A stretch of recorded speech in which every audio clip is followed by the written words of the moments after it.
तो आज हम बात करेंगे प्रेगनेंसी टाइम में, गर्भावस्था में डेंटल ट्रीटमेंट कौन कौन से कराए जा सकते हैं, कौन कौन से डेंटल ट्रीटमेंट से बचना चाहिए।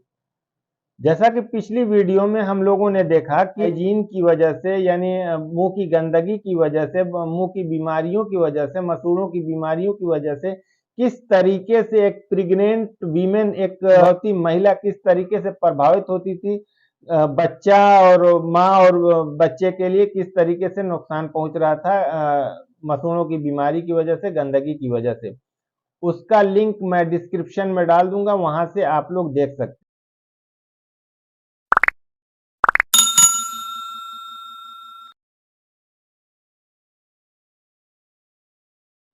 प्रेगनेंसी के शुरू के 3 महीने, यानी 0 से 13 वीक्स, 0 से 13 सप्ताह बहुत ही नाजुक होते हैं, बहुत ही क्रिटिकल होते हैं।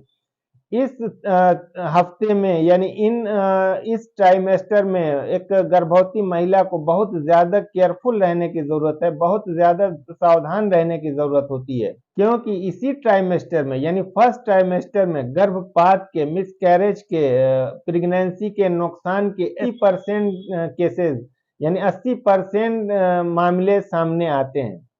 और ये ट्राइमेस्टर इसलिए भी महत्वपूर्ण होता है कि इसमें ऑर्गेनोजेनेसिस, यानी बॉडी पार्ट्स, बॉडी के ऑर्गन्स बन रहे होते हैं, यानी शरीर के अंग बन रहे होते हैं। इस वजह से भी ये बहुत ज्यादा इंपॉर्टेंट होता है, बहुत ज्यादा महत्वपूर्ण होता है।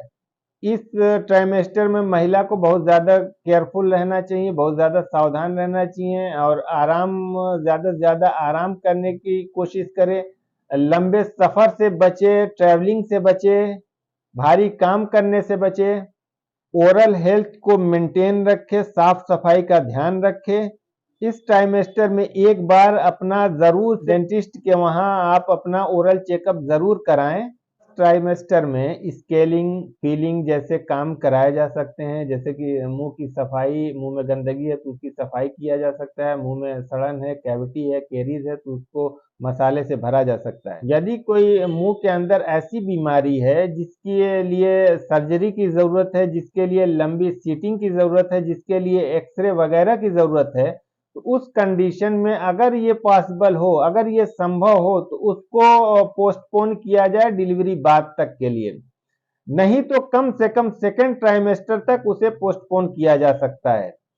अगर ये भी संभव नहीं है, अगर महसूस हो रहा है कि उस बीमारी की वजह से अगर उस बीमारी का इलाज न किया जाए तो जच्चा बच्चा, यानी मदर और बेबी के लिए खतरा है, तो उस कंडीशन में प्रिकॉशन के सारे प्रोटोकॉल को फॉलो करते हुए, यानी एहतियात की सारी आवश्यकताओं को पूरी करते हुए उस इलाज को किया जा सकता है।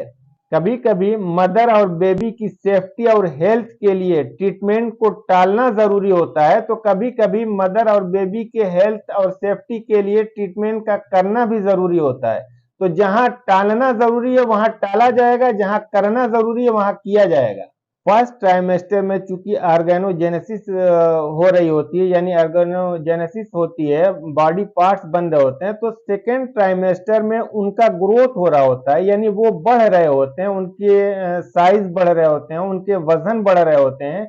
तो इस ट्राइमेस्टर में, ये ट्राइमेस्टर सबसे फेवरेबल होता है, सबसे सेफेस्ट होता है किसी भी डेंटल ट्रीटमेंट के लिए, किसी भी डेंटल प्रोसीजर के लिए।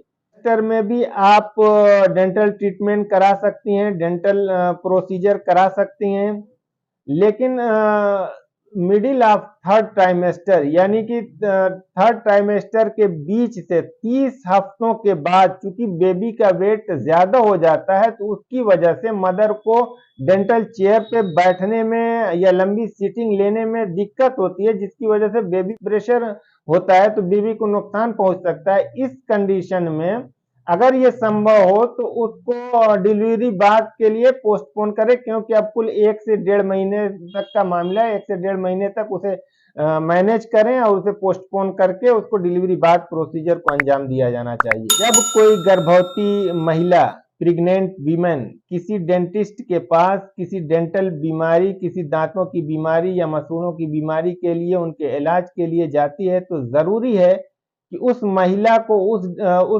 को अपने डेंटिस्ट से अपनी प्रेगनेंसी के बारे में सारी बातें शेयर करना जरूरी होता है।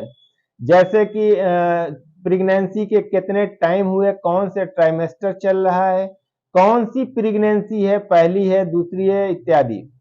और किसी गायनिकोलॉजिस्ट के अंडर ट्रीटमेंट चल रही है, उन गायनिकोलॉजिस्ट की कौन कौन सी दवाएं चल रही हैं, उन सारी दवाओं के बारे में डेंटिस्ट को बताए, उसको जानकारी दे।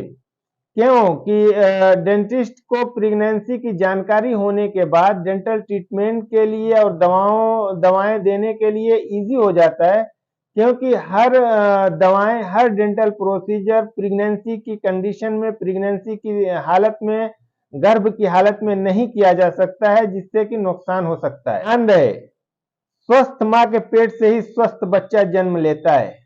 एक गर्भवती महिला को चाहिए कि वो बहुत ज्यादा अपने खान पान पे ध्यान दे, बहुत ज्यादा स्पाइसी, बहुत ज्यादा ऑयली चीजों से बचे, फल फ्रूट का ज्यादा से ज्यादा इस्तेमाल करे, जैसे कि बनाना है, एप्पल है, ऑरेंज है, इन सब चीजों का, मैंगोज है, इन सब चीजों का इस्तेमाल ज्यादा से ज्यादा करे। बेरीज का इस्तेमाल खूब करे। फ्रूट्स का ज्यादा से ज्यादा इस्तेमाल करे, जैसे कि इंजीर हो गया है, आलमंड, बादाम हो गई है, किशमिश का इस्तेमाल करे, ज्यादा से ज्यादा इस्तेमाल करे, पिस्ता का इस्तेमाल करे, खजूर और जैतून का फल इस्तेमाल करे, खजूर का फल इस्तेमाल करे, जैतून का ऑयल इस्तेमाल करे, खाने फाइब्रस फूड का ज्यादा से ज्यादा इस्तेमाल करे, ओट है, मिल्क है, इन सब चीजों का इस्तेमाल करे खाने में।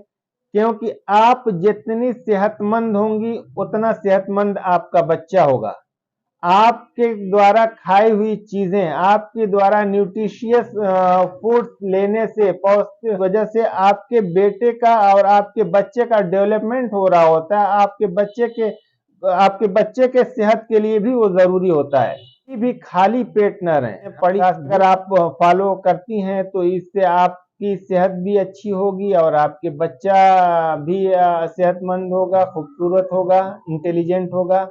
मेरी यही कामना है कि आप भी सेहतमंद रहें और आपका बच्चा भी सेहतमंद रहे। धन्यवाद।